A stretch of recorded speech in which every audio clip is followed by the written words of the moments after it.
I'm Audrey Mitchell, 28, and I built my tech company from nothing. 3 years ago, I met Jason Thompson, heir to a banking dynasty that screams old money. Last Friday, at a pre-wedding dinner in their mansion, his father slid a prenuptial agreement across the mahogany table.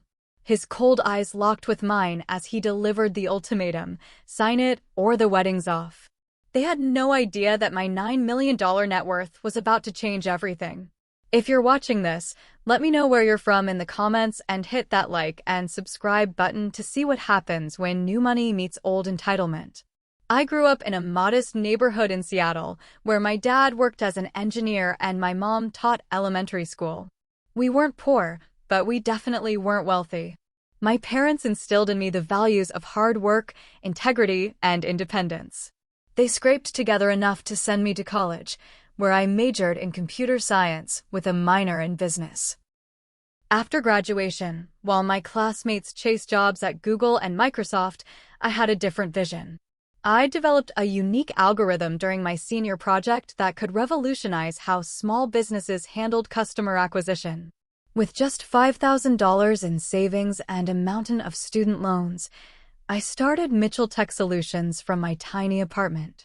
Those first years were brutal: 18-hour days, ramen noodles for dinner, and the constant fear of failure. But gradually, my client list grew. By 26, I had 15 employees and an office in downtown Seattle.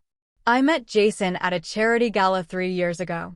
I almost didn't attend. Tickets were $500, which seemed extravagant, but my newest client had insisted I join their table. Jason was instantly recognizable as he moved through the crowd. The Thompson banking family was Seattle royalty, with their name on buildings and endowments throughout the city. He wasn't what I expected. While everyone else networked aggressively, Jason stood quietly by the windows, looking slightly bored. When our eyes met across the room, he smiled, not the practiced smile of someone working the room, but something genuine. We talked for hours that night, about everything except money and status. He listened intently as I described my passion for helping small businesses compete in the digital marketplace. By the end of the evening, I was smitten. Our relationship progressed quickly. Jason was charming, intelligent, and seemed refreshingly down-to-earth despite his background. Within 6 months, we were discussing a future together. It was only then that I began to see glimpses of the vast differences in our worlds. The first time I visited the Thompson estate on Mercer Island, I felt like I'd stepped onto a movie set.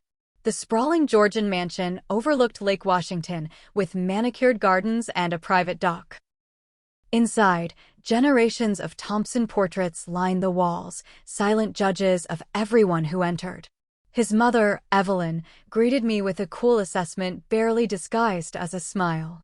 "So lovely to meet the woman who's been occupying so much of Jason's time," she said, her gaze sliding over my off-the-rack dress. His father, Howard, was more direct. Over dinner, he questioned me about my little business and seemed disappointed when I couldn't name any country club affiliations. Despite these uncomfortable encounters, Jason and I grew closer. He proposed a year ago, with a Thompson family heirloom ring that had belonged to his grandmother. I said yes without hesitation, believing our love could bridge any differences. Wedding planning quickly became a battleground. Evelyn had definite ideas about what constituted an appropriate Thompson wedding. Every suggestion I made was politely but firmly redirected. The guest list grew to include hundreds of people I'd never met. Business associates, family connections, and Seattle's elite. My own list of friends and family seemed pathetically small in comparison. Through it all, my business continued to thrive. A revolutionary update to my core algorithm caught the attention of larger tech companies. Suddenly, I was fielding acquisition offers in the millions.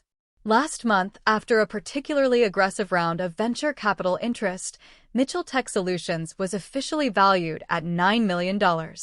I was stunned and secretly proud.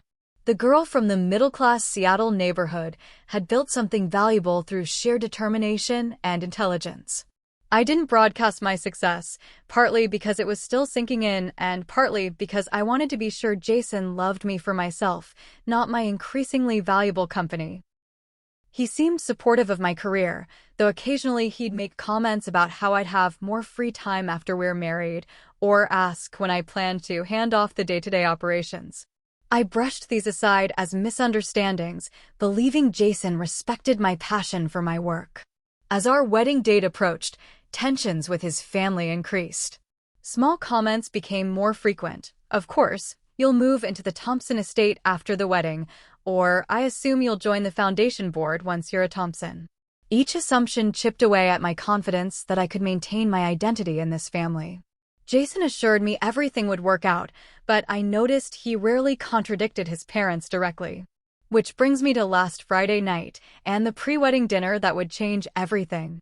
The Thompson estate looked particularly imposing that evening, illuminated against the darkening sky like a fortress of privilege. Jason squeezed my hand as we walked up the grand entrance steps. "Just a quick dinner," he whispered. "We'll be out of here in 2 hours, tops." The family butler, yes, they actually had a butler, took our coats and directed us to the formal dining room. The space was a monument to old wealth, crystal chandelier, antique sideboard laden with silver, and a massive mahogany table that could seat 20. Tonight, it was set for 7.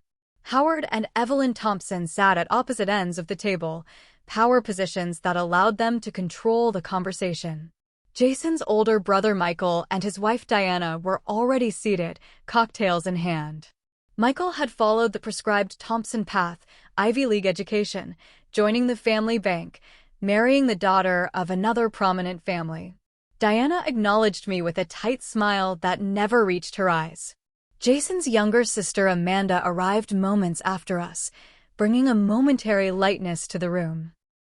At 25, she was the family rebel, studying art history instead of finance and openly dating a musician. She hugged me warmly, ignoring her mother's disapproving glance. "Audrey, darling, do sit here." Evelyn gestured to a chair halfway down the table, separating me from Jason, who was directed to sit near his father. The seating arrangement wasn't accidental, nothing in this house ever was. Dinner proceeded with excruciating formality. The conversation swirled around people I didn't know and events I hadn't attended. Whenever I attempted to contribute, Evelyn would politely acknowledge my comment before steering the discussion elsewhere. The message was clear: I was an outsider. "Mitchell Tech Solutions," Howard suddenly said during the main course, interrupting a story about someone's summer home in the Hamptons.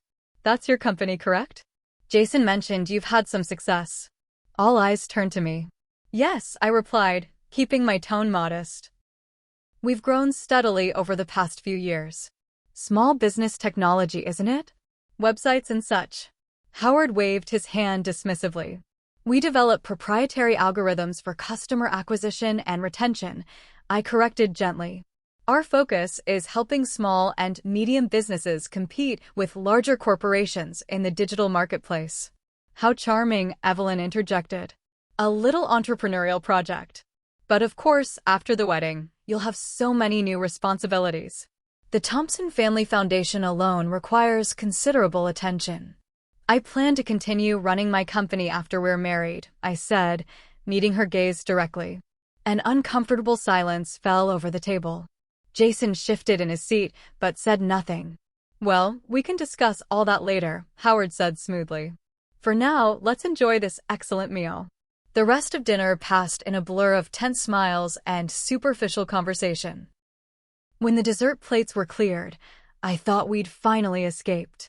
That's when Howard nodded to the butler, who disappeared briefly before returning with a leather portfolio. "Before we conclude our evening," Howard announced, "there's a matter of business to address." He accepted the portfolio and extracted a thick document, sliding it across the table toward me. "The Thompson family prenuptial agreement. Standard procedure, of course." I stared at the document, blindsided. I wasn't aware we would be discussing this tonight. "Just a formality," Evelyn added with a practiced smile. "All Thompson marriages include proper protections." "Diana signed one, didn't you, dear?" Diana nodded, not meeting my eyes. With trembling fingers, I opened the document and began scanning the dense legal text. My stomach dropped as I grasped the key provisions. In the event of divorce, I would receive nothing from Jason's assets or family trusts. I would be required to relinquish control of my company if we had children. Any intellectual property developed during our marriage would be considered joint property, with exclusive licensing rights to Thompson Banking Group. This seems extensive, I managed, looking up at Jason. His expression was pained, but he remained silent. The Thompson family has accumulated wealth across 5 generations, Howard stated firmly. We have a responsibility to protect those assets. Surely you understand. What I understand, I said carefully, is that this agreement offers me no protections whatsoever. It only protects the Thompson family. Evelyn's smile hardened. My dear, you're marrying into one of Seattle's most prominent families. The connections and opportunities alone are worth more than most people earn in a lifetime. We need the agreement signed before the wedding, Howard added, his tone making it clear this wasn't a request. Our family lawyers have been quite insistent. I looked at Jason, waiting for him to say something, anything in my defense. He fidgeted with his water glass, then finally spoke. It's just a precaution, Audrey. It doesn't mean anything as long as we stay married. And if I don't sign? I asked, already knowing the answer. Howard's expression was stone. Then I'm afraid there can be no wedding. The Thompson family cannot risk our holdings without proper legal protections. Sign it, or the wedding's off, he added, removing any ambiguity. The drive home was silent and tense. Jason kept both hands on the wheel, his knuckles white. I should have warned you, he finally said as we crossed the bridge back to Seattle. I didn't want to upset you before the dinner. So instead you let me be ambushed in front of your entire family? My voice shook with anger and hurt. They're traditional, Audrey. They did the same with Diana when she married Michael. It's just how things are done in families like mine.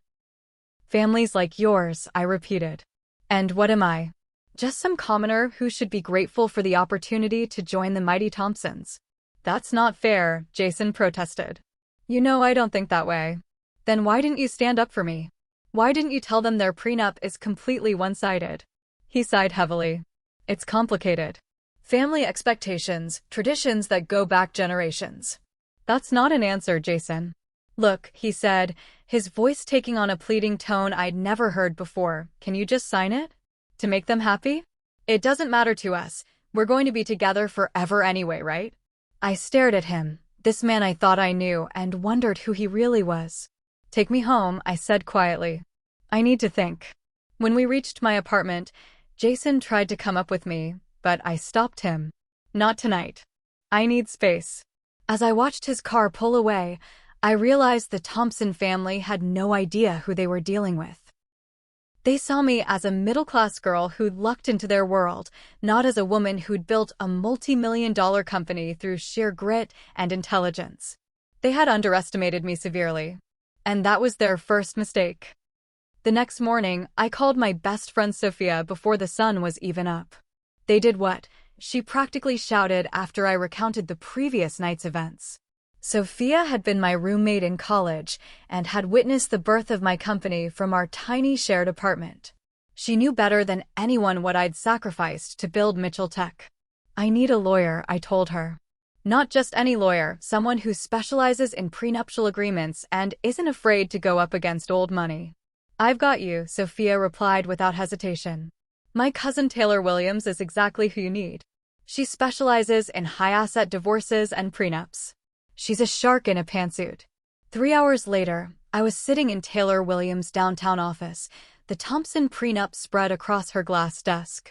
Taylor was everything Sophia had promised, sharp, direct, and utterly unimpressed by the Thompson name. This, she said, tapping the document with a perfectly manicured nail, is one of the most one-sided prenuptial agreements I've ever seen. And I've seen some doozies. How bad is it? I asked. Let me count the ways. Taylor flipped through the pages, highlighting passages. You get nothing in a divorce, regardless of fault or duration of marriage. You must relinquish control of your company if you have children. All intellectual property developed during the marriage is jointly owned with exclusive licensing to Thompson Banking. And my personal favorite, you waive rights to any future earnings derived from products or services you develop during the marriage. She looked up at me, her expression serious. Audrey, this isn't a prenup. It's a corporate takeover disguised as a marriage contract. Can we negotiate better terms? We can try, but from what you've told me about last night, the Thompsons don't seem open to negotiation. Taylor leaned back in her chair. Before we go further, I need to know, how much is your company currently worth?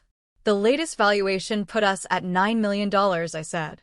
I've had acquisition offers ranging from $7 to $12 million, depending on the terms. Taylor's eyebrows shot up. Do the Thompsons know this? I don't think so. Jason knows I'm doing well, but I don't think he understands the numbers. His family definitely doesn't know. A slow smile spread across Taylor's face. That changes things considerably. You're not the financially dependent spouse they think you are. What do you recommend? Information is power, Taylor replied. Before we counter their prenup, I want to know exactly what we're dealing with. How much do you know about the current state of Thompson Banking Group? Not much, I admitted. They project an image of unlimited wealth, but Jason never discusses specifics. Let me make some inquiries, Taylor said. Banking is a tough sector right now, especially for traditional institutions. I have contacts who might provide insight into their current financial position. Over the next week, I buried myself in work, avoiding Jason's calls until I had a clearer picture of what I was facing. He left increasingly desperate voicemails, ranging from apologetic to frustrated. Please call me back, Audrey. We need to talk about this. My parents are just being protective. The wedding is in 8 weeks. We need to resolve this. While Taylor worked her contacts in the financial sector, I did some digging of my own. As a tech CEO, I had access to industry analytics that tracked market trends across multiple sectors. The data on traditional banking wasn't encouraging. Institutions like Thompson Banking Group were losing ground to fintech startups and digital-first banks. When Taylor called me into her office the following week, her expression confirmed my suspicions. Thompson Banking Group isn't the powerhouse it once was, she began, sliding a folder across her desk. They've had 3 consecutive quarters of declining profits. Their customer base is aging, and they're failing to attract younger clients. Most concerning, they've leveraged several of their historic properties, including the family estate, to maintain liquidity. They're in trouble, I said, scanning the documents. Not bankruptcy-level trouble, but they're definitely feeling the squeeze. The Thompson name still carries weight, but the substance behind it is eroding. Taylor gave me a pointed look. Your $9 million company might actually be more financially stable than their 150-year-old bank. I sat back, processing this information. So when they insisted on that prenup, they weren't just protecting their assets from you, Taylor finished. They were potentially positioning themselves to acquire yours. That evening, Jason showed up at my apartment unannounced, a bouquet of my favorite lilies in hand. I let him in, but kept my distance. I've been calling you for days, he said, his expression a mixture of relief and frustration. We need to talk about the prenup. Yes, we do, I agreed, not taking the flowers. Did you know about it before the dinner? Jason's hesitation told me everything. I knew my parents would want one, he finally admitted. It's standard for Thompson marriages. Did you read it? Did you know what it contained? He looked away. Not in detail. My father assured me it was the same agreement Michael and Diana signed. It requires me to give up my company if we have children, I said flatly. It gives your family exclusive rights to my intellectual property. Did you know that? No, not specifically. Jason ran a hand through his hair. Look, Audrey, I know it seems harsh, but my parents are just being cautious. They don't really know you yet. And you? I asked, my voice catching. Do you know me, Jason? Do you understand what my company means to me? Of course I do, he insisted, stepping toward me. And none of this matters because we're going to be together forever. The prenup is just a formality that will never come into play. Then why have it at all? Because that's how things work in my family, he exclaimed, frustration breaking through. There are traditions and expectations that go back generations. I can't just ignore them. Even when they're unfair to the woman you claim to love? Jason's shoulders slumped. I was hoping you would understand and just sign it. For me. To make things easier. In that moment, I saw with perfect clarity what our marriage would be like, a lifetime of capitulating to Thompson family traditions, of setting aside my own needs and dreams to make things easier for Jason. I wasn't sure I knew who he really was anymore. I need you to leave, I said quietly. Audrey, please. I need time to think, Jason. About the prenup, about us, about everything. After he left, I sat alone in my apartment, turning my engagement ring around my finger. The diamond caught the light, throwing tiny rainbows across my wall. It was beautiful, valuable, and came with strings attached that might strangle me. I knew what I had to do. For 3 days, I moved through my life like a zombie. I went to work, led meetings, made decisions for my company, all while my personal life hung in a painful limbo. My employees noticed something was wrong, but respected my privacy. Only Sophia knew the full story, bringing me dinner each night and listening as I talked through my options. I love him, I told her on the 3rd night, curled up on my couch with a glass of wine. Despite everything, I love Jason. But do you love who he actually is, or who you thought he was? Sophia asked gently. Her question hit me like a physical blow. Who is Jason Thompson, really? The man who spent hours discussing my business ideas and brought me soup when I was sick? Or the man who expected me to sacrifice my life's work to satisfy his family's expectations? I need to talk to my parents, I decided. The next day, I drove to my childhood home in the suburbs. My parents welcomed me with warm hugs and concerned expressions. They could tell something was wrong. Over Mom's homemade lasagna, I told them everything. $9 million, my father repeated, fork frozen halfway to his mouth. Your company is worth $9 million? Give or take, I confirmed. I didn't really process it myself until recently. Oh, honey, my mother reached for my hand. We always knew you were building something special, but that's extraordinary. And the Thompsons want you to potentially give it up? My father asked, his expression darkening. According to their prenup, yes. If we have children, I'd have to step down and transfer control. My parents exchanged a look I couldn't quite interpret. What? I asked. Audrey, my mother said carefully, do you remember what you told us when you started your company? You said it wasn't just about making money, it was about creating something that was entirely yours, that no one could take away from you. I nodded, throat tight with emotion. That company is the result of your brain, your sweat, your sleepless nights, my father added. No one, not even the man you love, has the right to ask you to give that up. But what if I'm overreacting? I asked. What if walking away from Jason is the biggest mistake of my life? My mother squeezed my hand. The biggest mistake would be walking into a marriage where you're expected to be less than who you are. Their words stayed with me as I drove back to Seattle. My parents had always taught me to stand my ground, to know my worth. They'd supported my dreams even when they didn't fully understand them. Wasn't that what real love looked like? Back at my apartment, I threw myself into researching the Thompson family's financial situation more thoroughly. Using my tech industry connections and publicly available financial data, I pieced together a clearer picture of Thompson Banking Group's position. The bank was still profitable, but their growth had stagnated compared to more innovative competitors. They'd recently closed 3 branch locations and laid off staff. Most telling, they'd abandoned plans for an ambitious digital banking platform after the development costs ballooned. I also discovered something interesting. The timing of Jason's proposal roughly coincided with the bank's first quarter of significant profit decline. Had the Thompsons encouraged our relationship once they realized the potential value of my tech expertise to their struggling bank? The thought made me sick, but I couldn't dismiss it entirely. Especially when I considered how quickly Evelyn Thompson had overcome her initial disdain for me once Jason mentioned my technological innovations. While I was still processing these revelations, Jason showed up at my apartment again. This time, he brought not just flowers, but an expensive bottle of champagne. I know you're upset, he began as soon as I opened the door. And you have every right to be. The prenup is harsh, and I should have warned you. I let him in but remained standing, arms crossed. I've been thinking, Jason continued, setting down the champagne. Maybe we can negotiate some of the terms. Make it more fair to you. Which terms exactly? I asked. Well, he hesitated. Maybe the intellectual property clauses? I'm sure my father would be reasonable if we explained your concerns. And the part about giving up my company if we have children? Jason's expression faltered. That might be trickier. My parents have strong feelings about mothers being present for their children, not distracted by business commitments. I see, I said quietly. And what are your feelings about that, Jason?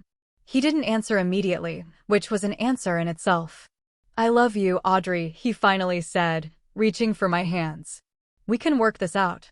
Just sign the basic agreement for now, to keep the peace, and we'll revisit these issues after the wedding when everyone's calmer. I stepped back, breaking contact. So your solution is for me to sign away my rights now and hope your family becomes more reasonable later? You're making this more complicated than it needs to be, Jason said, frustration creeping into his voice. This is just how things work in families like mine. You keep saying that, I noted. But have you ever questioned whether how things work in your family is actually right? Jason ran a hand through his hair, a gesture I once found endearing, but now recognized as a sign he was avoiding a difficult truth. Can we just focus on our future together? On how much we love each other? Standing there, looking at this man I'd planned to marry, I finally understood the truth. Love wasn't enough. Not if it came at the cost of my identity, my achievements, my self-respect. I need more time, I told him. And I need you to leave now. After he left, I called Taylor Williams. I've made my decision, I told her. I'm not signing their prenup, but I'm not walking away either. I want to present my own terms. Now you're talking, Taylor said, and I could hear the smile in her voice. What did you have in mind? Something that protects us both, I replied. And I want to deliver it personally, to the entire Thompson family. That's a power move, Taylor warned. Are you sure? Absolutely, I said, my resolve strengthening. They've underestimated me from day one. It's time they learned exactly who they're dealing with. Over the next week, Taylor and I worked with my financial advisor Marcus Chin to craft a prenuptial agreement that was actually fair to both parties. We included protections for family inheritances on both sides, reasonable support provisions in case of divorce, and most importantly, explicit language guaranteeing my continued ownership and control of Mitchell Tech Solutions regardless of our family status. I also drafted a separate document, a potential business collaboration between my company and Thompson Banking Group that could actually benefit both entities. It wasn't part of the prenup, but rather a good faith demonstration that I was willing to work with the family as a partner, not an adversary. This is solid, Taylor said as we reviewed the final documents. Fair, balanced, and it protects your interests without being punitive to theirs. Will they see it that way? I asked. That depends on whether they're more interested in control or in what's best for Jason. And their bank, Marcus replied. I scheduled the meeting for Saturday afternoon at the Thompson estate. Jason was confused when I told him I wanted to meet with the entire family, but he arranged it, clearly relieved that I was willing to discuss the prenup at all. That morning, I dressed with deliberate care, a tailored navy suit that projected confidence without aggression, subtle makeup, and my grandmother's pearl earrings for a touch of family tradition of my own. Taylor and Marcus would accompany me, providing professional support and sending a clear message that I wasn't easily intimidated. Ready for this? Taylor asked as our car pulled up to the Thompson estate. As I'll ever be, I replied, taking a deep breath. Jason met us at the door, his expression a mixture of relief and concern. Everyone's in the library, he said, eyeing Taylor and Marcus uncertainly. You brought your team. Yes, I said simply. Shall we? The Thompson Library was designed to impress. 2 stories of leather-bound books, a massive stone fireplace, and furniture that probably cost more than my first year of college. Howard and Evelyn sat in matching wingback chairs, while Michael and Diana occupied a leather sofa. Amanda perched on a window seat, looking uncomfortable. Audrey, Howard said, standing as we entered. His gaze swept over Taylor and Marcus. I wasn't aware this would be a formal negotiation. I believe that ship sailed when you presented me with a 30-page prenuptial agreement, Mr. Thompson, I replied evenly. Allow me to introduce my attorney, Taylor Williams, and my financial advisor, Marcus Chin. Jason moved to stand beside me, but I subtly positioned myself a step away. This was my moment, and I needed to stand on my own. "I've reviewed your proposed agreement," I began, meeting Howard's gaze directly. "And I have a response." I nodded to Marcus, who opened his briefcase and extracted our counteroffer, handing copies to each Thompson family member. "Before you review my proposed revisions, there's something you should know," I continued. Mitchell Tech Solutions was recently valued at $9 million, with acquisition offers ranging up to $12 million. The silence that followed was deafening. Howard's face went slack with shock. Evelyn's eyes widened as she processed the information. Michael and Diana exchanged stunned glances. Only Amanda looked genuinely impressed, a small smile playing at her lips. "9 million," Jason repeated, staring at me. "Your company is worth $9 million? "That's correct," I confirmed. "I've built a highly successful tech company that's revolutionizing how small businesses compete in the digital marketplace. My team has developed proprietary algorithms that major tech companies are eager to acquire." "Why didn't you tell me?" Jason asked, hurt evident in his voice. "Why didn't you tell me about the prenup before your father ambushed me with it?" I countered quietly. Howard cleared his throat, regaining his composure. "Well, this is unexpected, but it doesn't change the fundamental need for a prenuptial agreement." "I agree completely," I said, surprising him. "That's why I've prepared one that actually protects both parties equitably. I outline the key provisions of my counteroffer: fair protection of premarital assets for both sides, reasonable support terms, and explicit protection of my continued right to run my company." "This seems quite different from our standard agreement," Howard said stiffly. "Because it's an actual partnership agreement, not a corporate acquisition," Taylor interjected smoothly. "And speaking of partnerships," I continued, nodding to Marcus, who distributed our second document, "I've also prepared a potential framework for a business collaboration between Mitchell Tech Solutions and Thompson Banking Group." Howard's eyebrows shot up as he scanned the document. "My research indicates that Thompson Banking has struggled to develop effective digital banking platforms," I explained. "My company specializes in exactly the kind of technology and customer acquisition strategies that could help modernize your operations and attract younger clients." "You researched our bank?" Michael asked, speaking for the first time. "Of course," I replied. "Just as I'm sure you researched me, or should have, before presenting a prenuptial agreement that would potentially give you control of my intellectual property." Howard's face flushed. "This is highly irregular. The Thompson family has used the same prenuptial framework for generations. And how has that framework adapted to professional women who bring significant assets to the marriage?" I asked pointedly. No one answered. "I love Jason," I said, softening my tone slightly. "And I want to build a life with him. But I won't start that life by signing away everything I've worked for. Either we enter this marriage as equals, or we don't enter it at all." Howard pushed to his feet, anger finally breaking through his composed facade.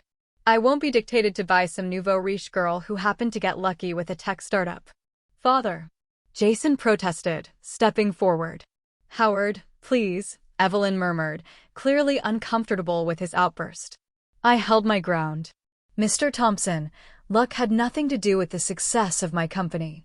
I built it through intelligence, innovation, and thousands of hours of hard work. The fact that you dismiss that achievement so easily tells me everything I need to know about how you view me, and women in general." "This isn't about gender," Howard insisted. "It's about protecting the Thompson legacy."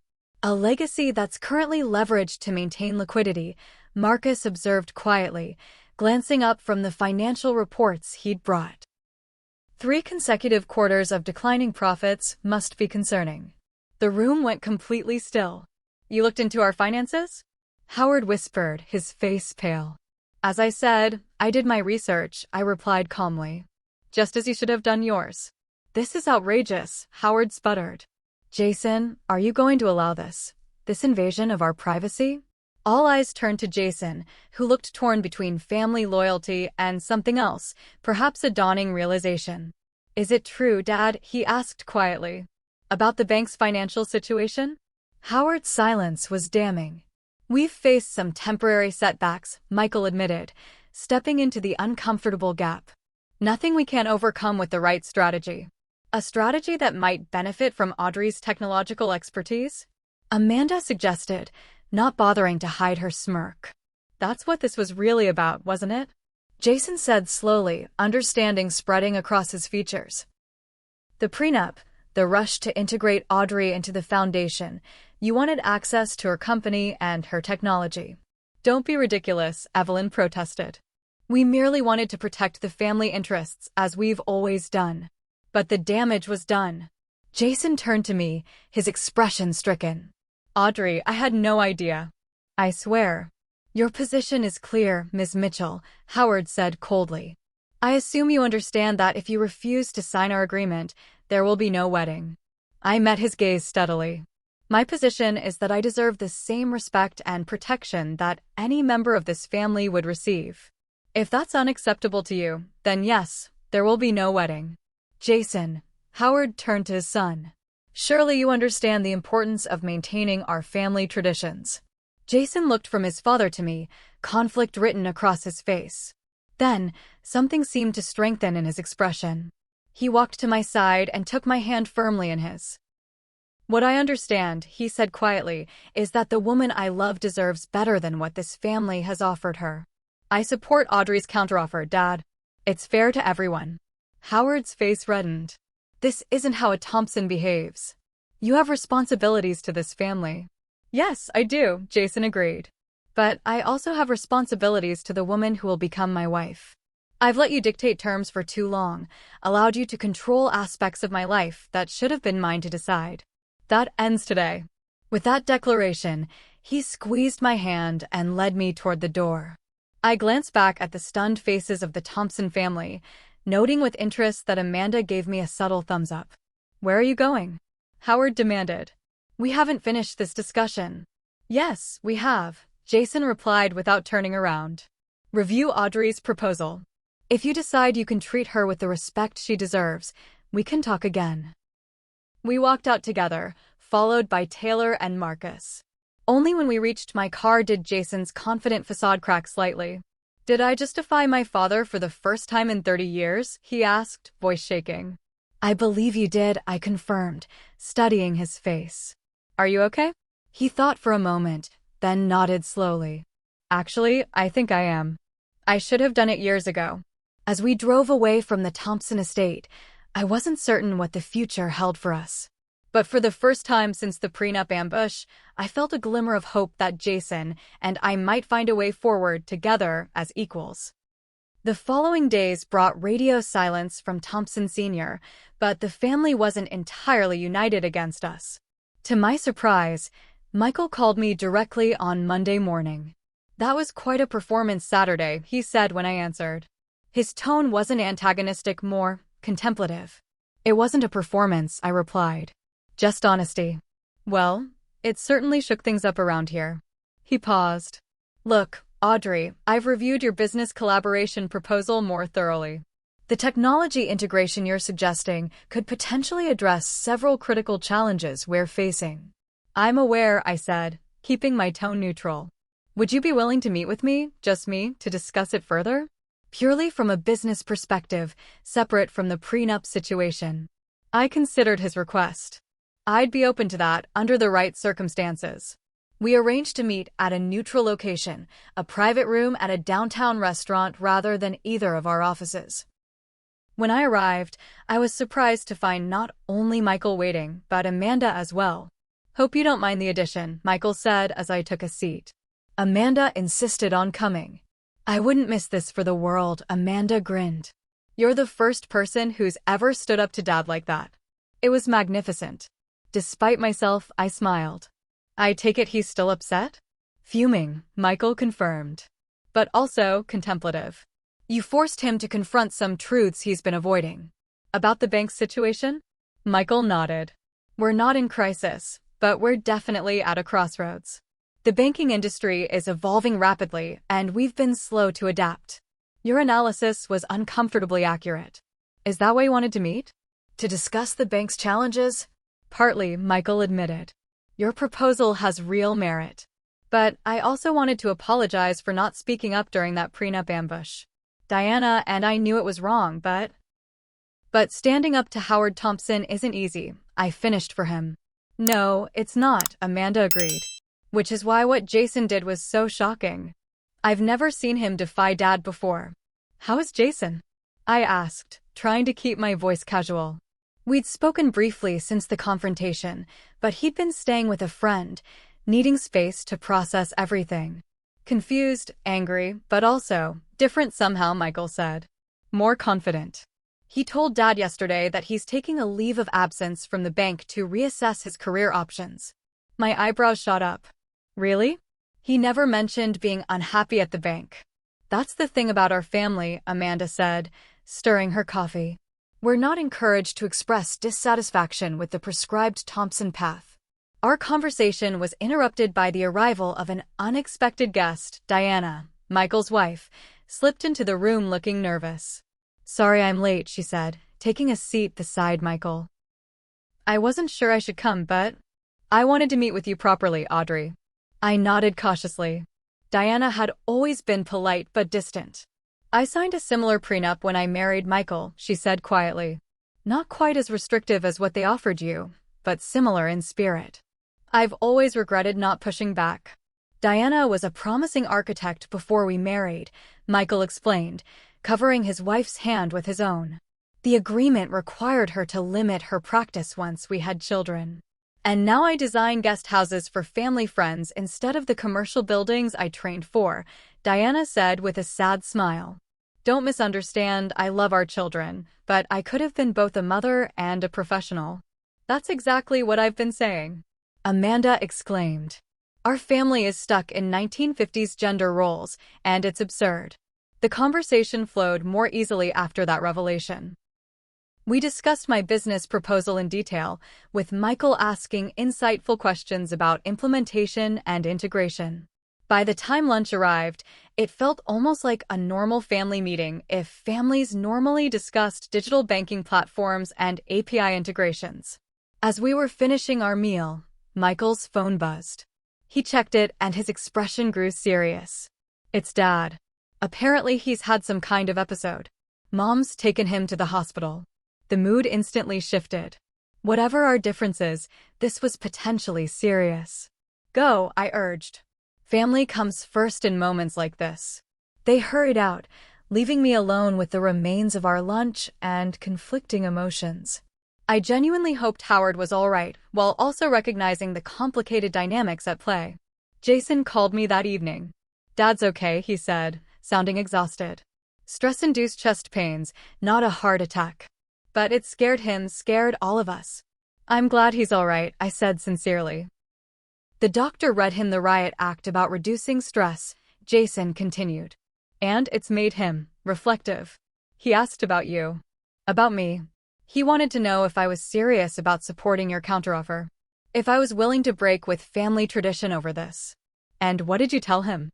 I asked, heart pounding. The truth. That I love you, respect what you've built, and won't ask you to sacrifice your achievements for outdated traditions. That if he forces me to choose, I choose you.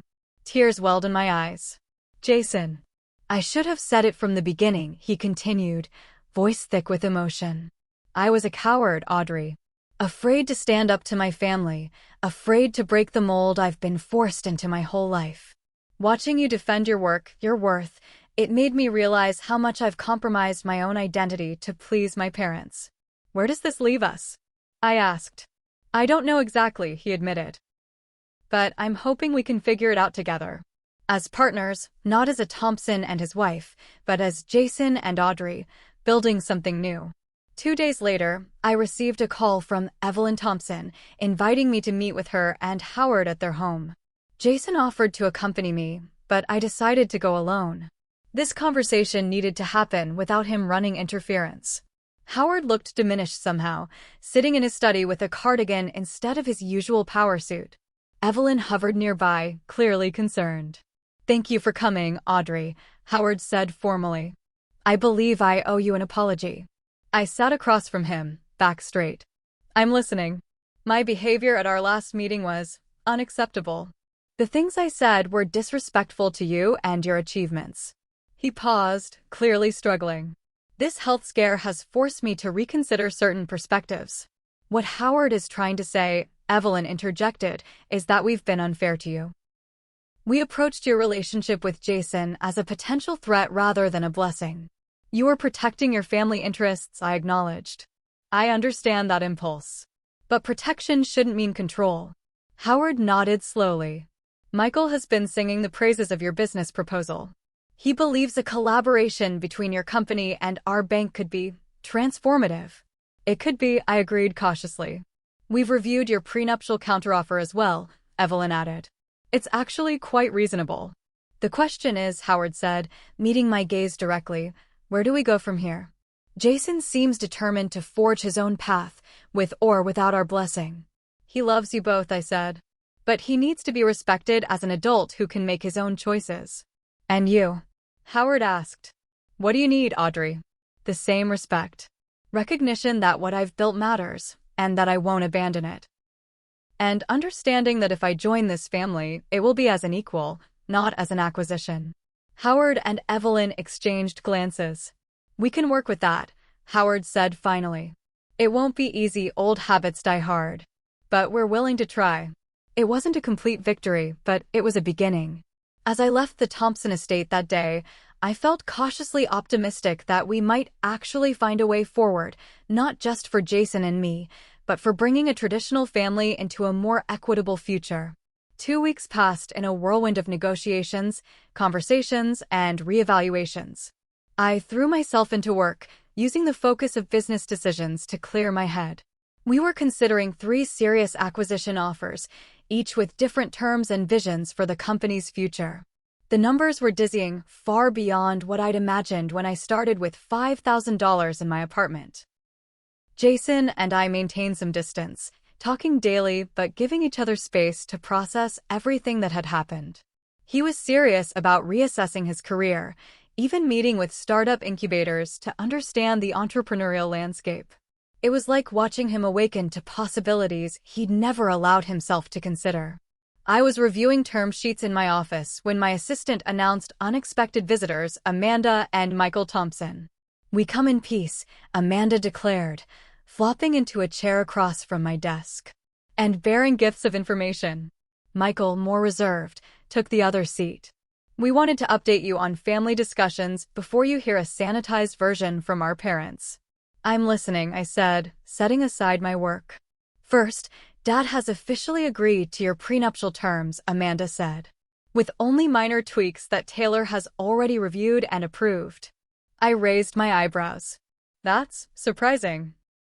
His health scare was a genuine wake-up call, Michael explained. And frankly, your business proposal made him realize you could be an asset to the family rather than a threat. So I'm useful now? I asked dryly. You've always been useful, Amanda replied. They just couldn't see past their own biases. But there's more. Mom is actually advocating for integrating your customer acquisition algorithms into the bank's digital strategy. She called you refreshingly innovative at the last family dinner. Now that is surprising, I laughed. The most shocking development, Michael continued, is that they're supportive of Jason's career exploration. Dad suggested that Jason's experience at the bank combined with your tech expertise could create interesting opportunities. They're trying, Amanda said, more seriously. Imperfectly, awkwardly, but genuinely trying. Which is not something I ever expected to see. After they left, I sat thinking about everything that had transpired. The Thompson family was evolving slowly, with resistance, but evolving nonetheless. And Jason was evolving too, discovering his own voice and vision. The question was, where did that leave us? I got my answer that evening when Jason asked me to meet him at Cary Park, where we'd had our first official date. The viewpoint overlooked the Seattle skyline, the Space Needle illuminated against the darkening sky. Remember our first time here? He asked as I joined him at the railing. You were so nervous you spilled coffee all over your shirt. I smiled at the memory. And you gave me your scarf to cover it up, even though it was freezing. It was cashmere, I reminded him. I still want it back. We laughed, and for a moment, it felt like before easy, comfortable, right? I've been doing a lot of thinking, Jason said, turning to face me. About us, about what I want from life, about who I really am outside of the Thompson expectations. And what have you discovered? That I want a partner, not an accessory. That I'm more interested in building something new than preserving something old. That I love you, not despite your success and independence, but because of it. My heart swelled, but caution kept me measured. Your family is learning to adapt, he finished. Imperfectly, but sincerely. Dad asked me yesterday if your company might consider developing a financial literacy app for young adults. Mom is reading books about women entrepreneurs. They're trying, Audrey. And what about you? I asked. What do you want, separate from what they want? Jason took a deep breath. I want to explore creating a foundation that bridges traditional banking with innovative financial technologies for underserved communities. I've been researching it for months, but was too afraid to bring it up at the bank. That sounds amazing, I said sincerely. And I want to marry you, with a fair prenup that respects both our contributions. I want to build a life where we both get to pursue our passions and support each other's dreams. I want children eventually, if you do, and I want them to see both their parents as whole, fulfilled people. Tears pricked my eyes. You've really been thinking. I should have done it years ago, he admitted. It took almost losing you to make me realize how much of myself I've suppressed to meet my family's expectations. From his pocket, he withdrew a small box, not the one containing his grandmother's ring, but something new. I'm not asking you to wear the Thompson heirloom anymore, he said, opening the box to reveal a stunning modern ring with a sapphire surrounded by diamonds. This is just from me to you. No family legacy attached, no expectations. Just us. It's beautiful, I whispered. I'd like to start fresh, Jason said. With this ring, with a fair agreement that Taylor and the family lawyers have both approved, and with a promise that we face everything as equals. Is that a reproposal? I asked, smiling through tears. It is. Audrey Mitchell, will you marry me, the real me, not the Thompson heir, and let me marry the real you, brilliant business mind and all. I took the ring from the box and slipped it onto my finger alongside the heirloom. I think I need both, I said. The tradition and the innovation. Just like your family needs both. Just like we need both. Jason's face broke into a radiant smile as he understood my meaning. Is that a yes? He asked. It's a yes, I confirmed, pulling him close for a kiss. 2 months later, we were married in a ceremony that blended traditions from both our worlds. The Thompson estate gardens provided a historic backdrop, while my tech industry friends brought contemporary energy. Howard gave a toast that acknowledged, with surprising humility, the changing nature of family and partnership. My father spoke about the value of building something that lasts. Whether a marriage, a business, or a banking dynasty. Jason and I signed our mutually respectful prenuptial agreement a week before the wedding, with both families present. Michael and I had already begun implementing the first phase of technological integration between my company and Thompson Banking. Amanda was designing an innovative branch concept that would attract younger clients. As I danced with my new husband at our reception, I reflected on the journey that had brought us here. The ultimatum that started it all, sign it, or the wedding's off, had nearly derailed our relationship. But it had also forced uncomfortable truths into the open and catalyzed changes that might otherwise have taken years, if they happened at all. Sometimes the greatest gifts come disguised as ultimatums. Sometimes the thing that threatens to break you becomes the foundation for something stronger. Have you ever stood your ground when someone underestimated your worth? What would you have done in my situation? Signed the prenup, walked away, or fought for fair terms? Share your thoughts in the comments below, and don't forget to like and subscribe if you enjoyed this story. Thank you for listening, and remember, knowing your value isn't about money or assets, it's about demanding the respect you deserve.